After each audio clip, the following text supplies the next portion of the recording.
Hello, this is a video for Worksheet 10 for GD113.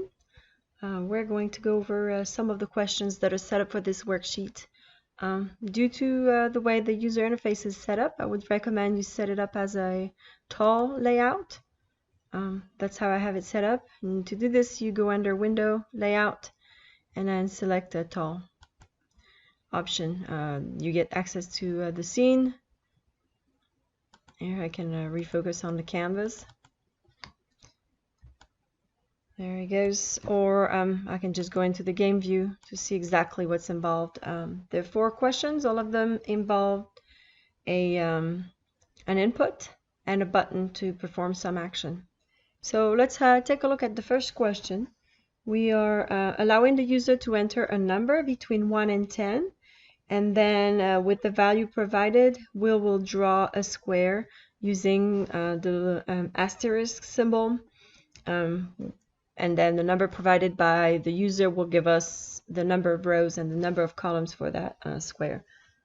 So let's begin by reading the user input and making sure that it's between 1 and 10. So I'll open up the script here. And there is the first question with this information. So let's declare an integer variable, and we'll call it maybe size.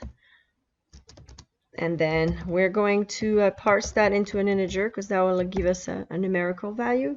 And then we're going to read the information from the input field called Q1 input. Of course, we're not reading the entire input field. We need to access the text property of that input field. All right, once we have read that information from the user, we are going to check its validity. So we need to make sure, as per the instruction, that that value is between 1 and 10. So we are going to check that it's greater than 0. And we need to also make sure that size is less than or equal to 10. So in between those two values, the input is valid. We're going to assume that the user is going to enter a number for now. Later on, we'll probably learn how to do to check that the input is actually valid for a numerical value, that is. So the input valid is in here, and then I can also enter an else statement, and in that case, my input is either too small or too large. All right, so let's determine how we're going to work this out.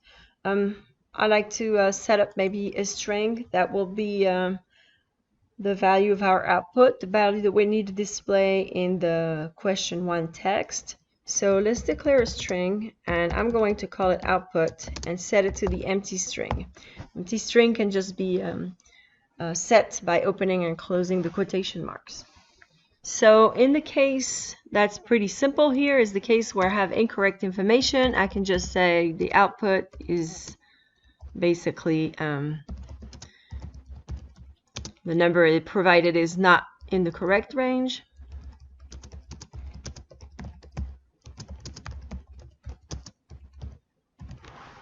There we have it.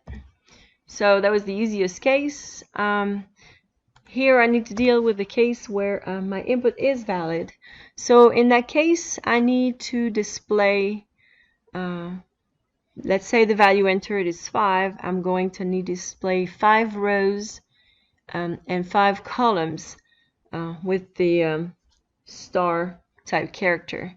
So for that, I'm going to use a nested for loops. And maybe I can use R for the rows. So the number of rows is going to be that size. I'm going to start maybe at 1. And then I'm going to make sure that R is less than or equal to the size. And then I make sure I increment that for every step.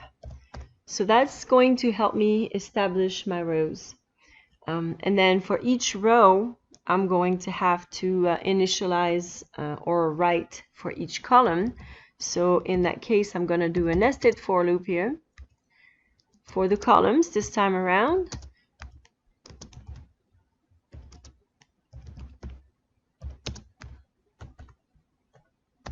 All right, so now for each of these elements, when I get here, I basically get maybe it's row 2, column 3. In that element, I just need to display my star. So I'm going to do output plus equal, and then I'm going to use the little asterisk there. I'm going to put a little space, this way they're not glued together, although I could have let them be stuck together here, but a little space would be nice. So that's great.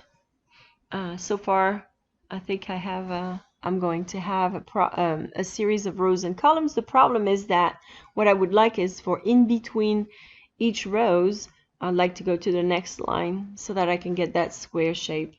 So to do that, I'm going to need to go to the next line once I've written for the first row, column 1, 2, 3, 4, and all the way to the size. And then when I get there, I need to skip and go to the next line. So really what happens is it comes right after I'm done with the set of columns, but before I move on to the next row. So here I can just go to the next line by putting the next line character, which is that /n. There we go.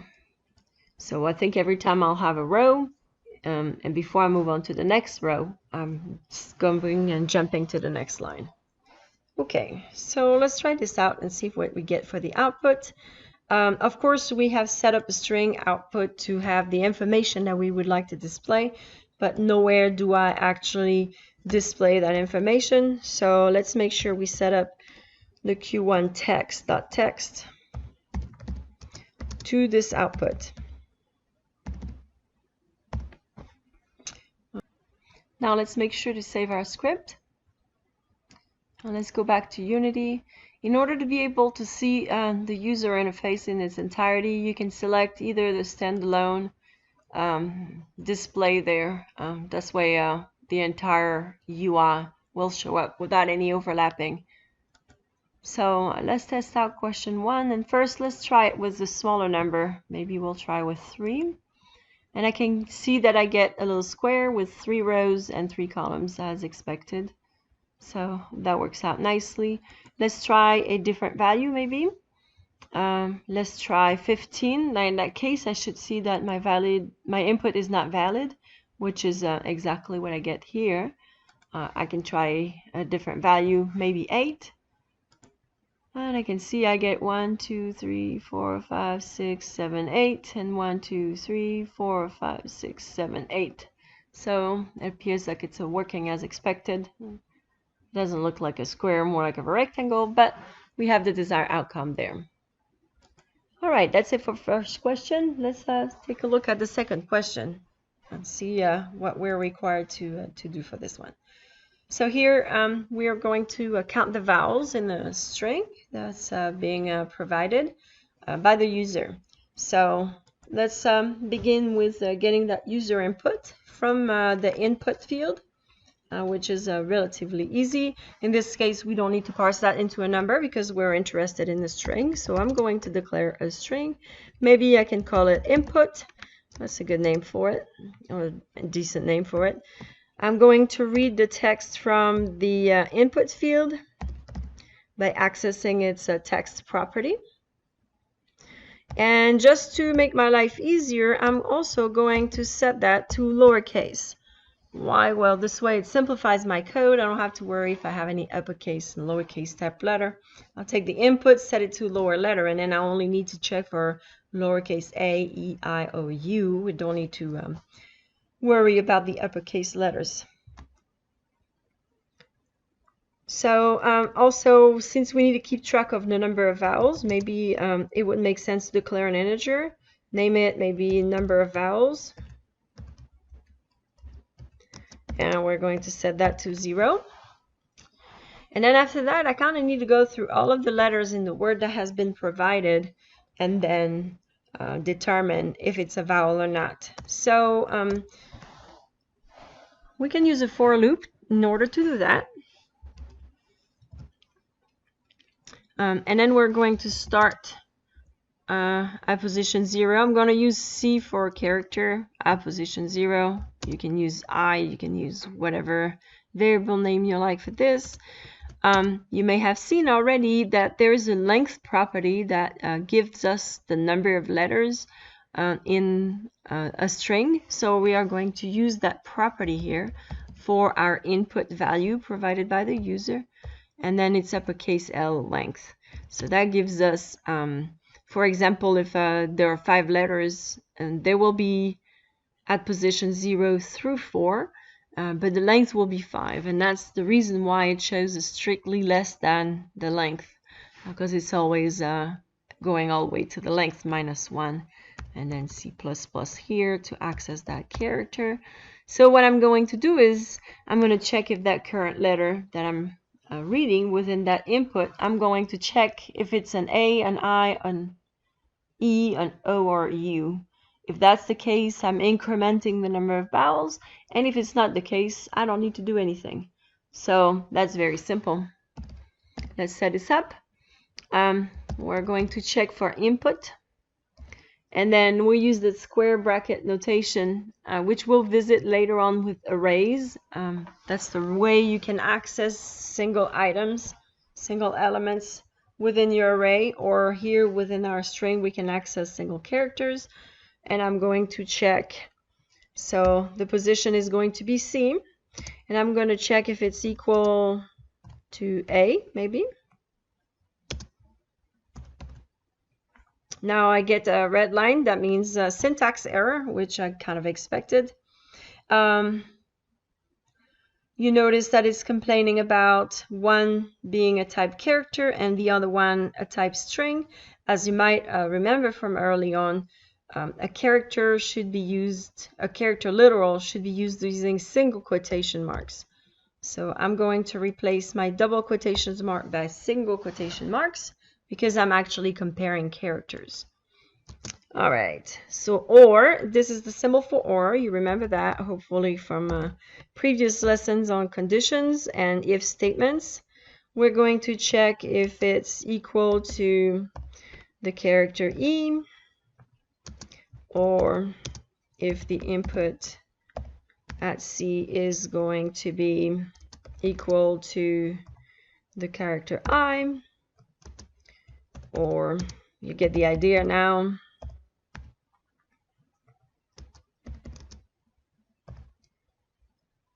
I have one more.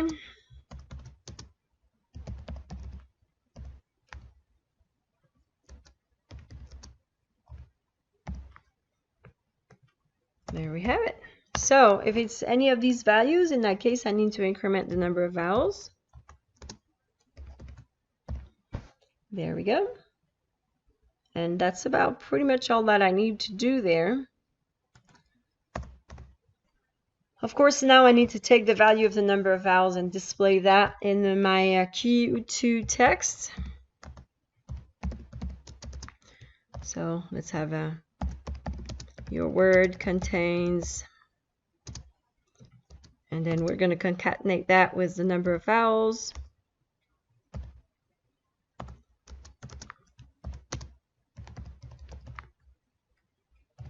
There it goes.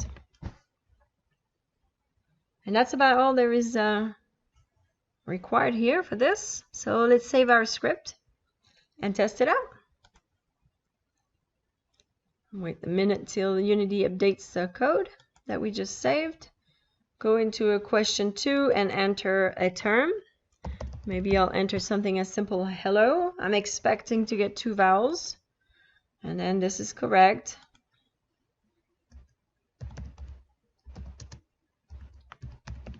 So here I'm expecting to see 4. And it seems to be working as expected. You can try out different words to make sure that it works as expected each time. Let's move on to question 3. We're going to write code to display the multiplication table up to the number entered by the user. And we're looking for a value between 1 and 5. And then we're going to display that in the Q2 text or Q3 text, I'm assuming. So we have the example if the user enters 3. So my code is going to look kind of similar to what we did in the first question. So let's start into doing something similar here. I can use input for the name of the value entered by the user. I'm going to need to parse that value into an integer because I'm going to need to set my for loops to go all the way up to that value so that can't remain as a string. And then I'm going to read the Q3 input.text property. And then I can do the same thing. I can declare the string for the output, and I'm going to set that to the empty string to get started. There we go. And next I can have my if statement to check that my input is within the value 1 through 5, both extremities included. So let's do that quickly in the same way that we had done earlier. If it's greater than 0, and at the same time it also needs to be less than or equal to 5. So here I can write the input is valid. We'll have to think about what we're going to do about that. And then I'll have my else statement. Here the input is out of range. And we already can set the output string.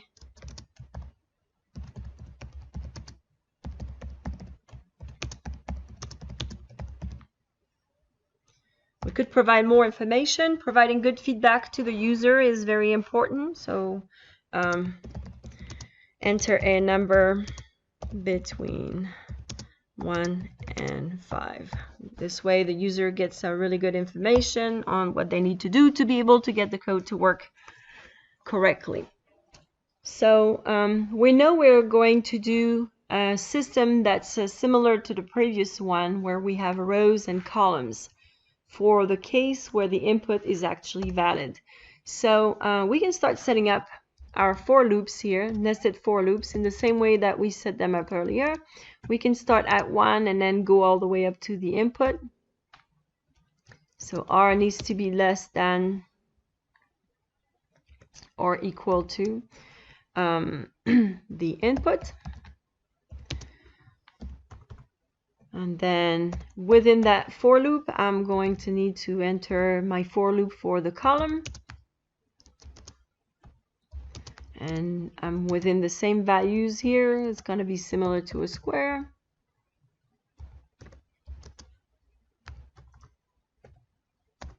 All right, so far so good. Now this time around, I'm not going to display just little asterisks. I'm trying to display number. So if I'm in the first row, if you're looking at the example here, if I'm in the first row and first column, I get a 1. So, all right. If I'm in the first row and second column, I get a 2. If I look at the example of the third row down here and third column, I get a 9. Well, when I have a 3 and a 3, that looks like I'm multiplying, right? It's a multiplication table after all. So it looks like each time I'm multiplying the row times the column to get the output. Here, 1 for the row, 1 for the column, I get a 1. 1 for the row for this value here. 1 for the row, 2 for the column, I get a 2. 1 for the row, 3 for the column, I get a 3. So it looks like my pattern is working as expected. It's a multiplication table. It makes sense. Row 2, column 1, 2 times 1 is 2. Row 2, column 2, 2 times 2 is 4. Row 2, column 3, that's the last one I'm going to do. 2 times 3 is 6, so it kind of works that way. So let's set up a value here. Well, let's just set it up right away.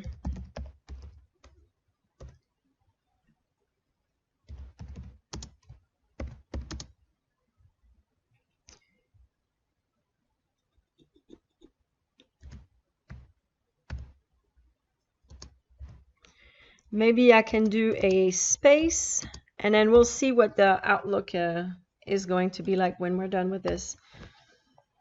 Okay, and then if I'm outside of this for loop here, remember I try to go to the next line, so I'm going to have the next line character added as well there. with the /n for going to the next line. Okay, let's try this and see if we get the proper values. There probably is going to be some alignment issues just looking at it, but let's try this.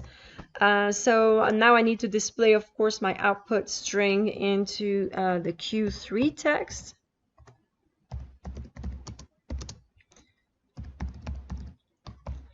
All right, let's try it. So we're going to try, because we know exactly what we need to get for up to 3, we're going to try this out and see what it looks like. Allow Unity to synchronize a little bit here, and let's enter value 3 for this, and I get the perfect output here. It looks exactly like what I'm supposed to expect. Well, what happens if I enter 2? 1, 2, 2, 4, that kind of works out pretty good. If I put 1, I should only have a 1, which is exactly what I'm looking for. If I get a 4, well, this is where things kind of go astray with the alignment, because I get double-digit numbers. So maybe I can fix that a little bit. If I enter 5, that'll probably be even more misaligned. The values are correct, however, so that's kind of a good sign. 5, 10, 15, 20, 25, that's exactly what was to be expected. But I have a little bit of alignment issues. We can try to fix it by adding some spaces. Basically, my highest number is going to be 25 when I enter 5. Oh, I did not try out. That's something that I need to do quickly. Even though it worked for question 1, we want to make sure that if I enter an outrageous value, an out of range value, sorry, it gives me the correct error message. If I enter a -3, it should give me the same error message. All right, so let's go back to our script and try to kind of polish a little bit our outcome, although it is not necessarily required. We're going to change this just a little bit. I'm going to remove this. The going to the next line is going to be kept. I'm going to use a temporary variable here to store the R times C, because that's the actual output. But I want to check if that value is more than 10. In that case, I need less spaces, and if it's less than 10, then I'm going to need to put more spaces, maybe. So if the value is less than 10, that means it's a single-digit number. It won't take as much space. I'm going to be doing output plus equal the value, and then I'm going to put 1, maybe 2, 3 spaces so the values kind of line up. And otherwise, if it's not, then I can just put 1 space. Actually, I could write this a little bit more efficiently, but this kind of works out. Let's see if that kind of lines up our number a little bit better than what they were lined up before.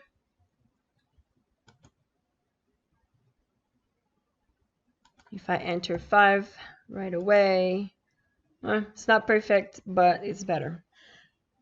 So you get the idea on how to kind of improve that. Excuse me. All right, let's move on now to question 4. We are going to write code to find all of the factors of a number entered by the user and then display them all in the question 4 text. So the factors, remember, are numbers that when you multiply them together, you get the number that is given by the user in our example. So if you think about it, all of these numbers are going to divide our given number evenly. And that's how they end up to be factors. So basically what we're going to do is we're going to read the user input, parse that into an integer, and then we're going to try and find all of the factors by doing a for loop from 1 to the number. And then we are going to use the modulus operation to see if those numbers divide evenly or not. If they do, they are factors of that number. Otherwise, they're not. So let's see in code what that looks like. A little bit of math, that's kind of good for us. Let's declare a number integer named input, and then we're going to parse the information entered by the user in question 4, input, and make sure you access that text property. Otherwise, you're going to have a syntax error because it won't be able to convert a Q4 input field into an integer for sure. Let's also work on our output string, because as we go along and loop through all of the numbers between 1 and the provided number, we may find more than one factor, so we're going to keep adding them to the output when that happens. So let's write our for loop. Our goal is to go from 1 all the way up to and including the number that was given, so that's pretty simple.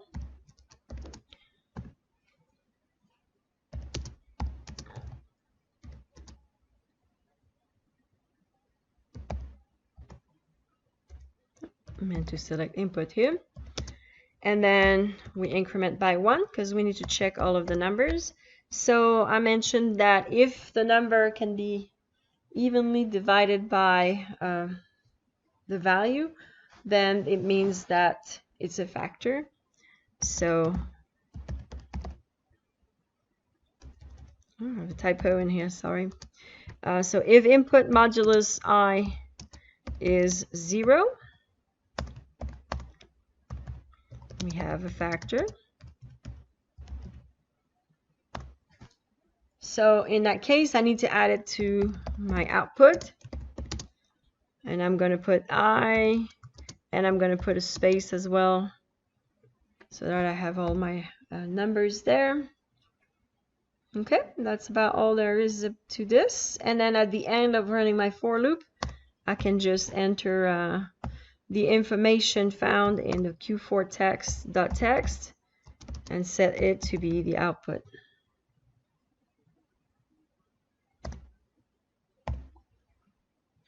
There it goes. Let's save this and test it out in Unity.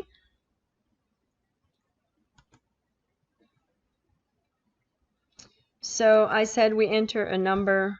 Let's try 6, because we already know 6 has a factor of 1, 2, 3, and 6.